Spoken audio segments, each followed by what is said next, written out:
This is a historical landmark. Yes. Thank you very much, sir.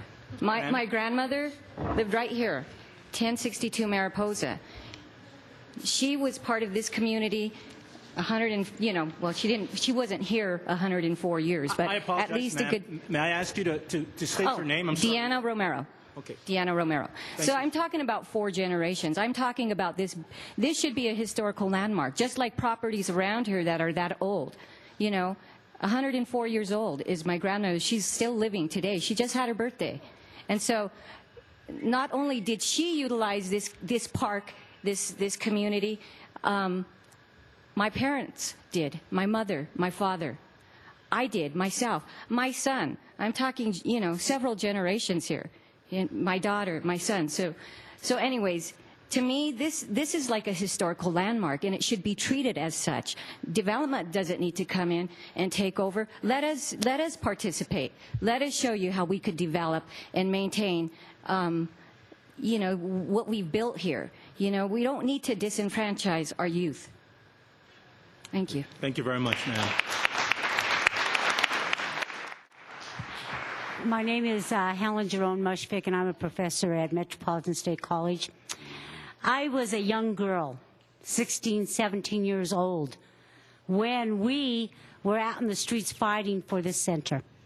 We call it La Alma because it's our soul.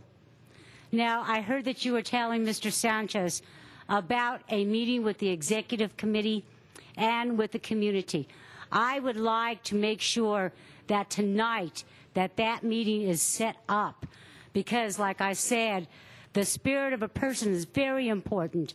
So therefore, you are coming against the soul of this community. Thank you. Thank you very much, ma'am. We are this will be the final comment for the open session, and the official public hearing scheduled for tonight will begin after this comment. I'll keep it brief. Please go ahead, I'll keep it brief. My name is Ezequiel Lovato. I've been in this community for over 40 years. I was here, in fact, the kids say I'm older than dirt, but the young ones that go here. I have been here since the inception, since we did our first swim in at Eisenhower Park in order to have this community have some control over public facilities, because even back then, we had no say in who was hired, who was working in this community. We had to resort to extreme political action in order to get this done. We don't want to go backwards. We want to be able to dialogue. We don't want to have to go to political action. We will if we have to. Understand that clearly. We will not accept corporatization of our public facilities because we have political people that find it in their economic best interest to do that for their future campaigns or whatever they desire to do. We will not be bought and sold on the table of politics. Thank you, sir. I worked here for 30 years. I loved the job here. It wasn't even a job. Coming to work here was like a liberation for the spirit. It still is.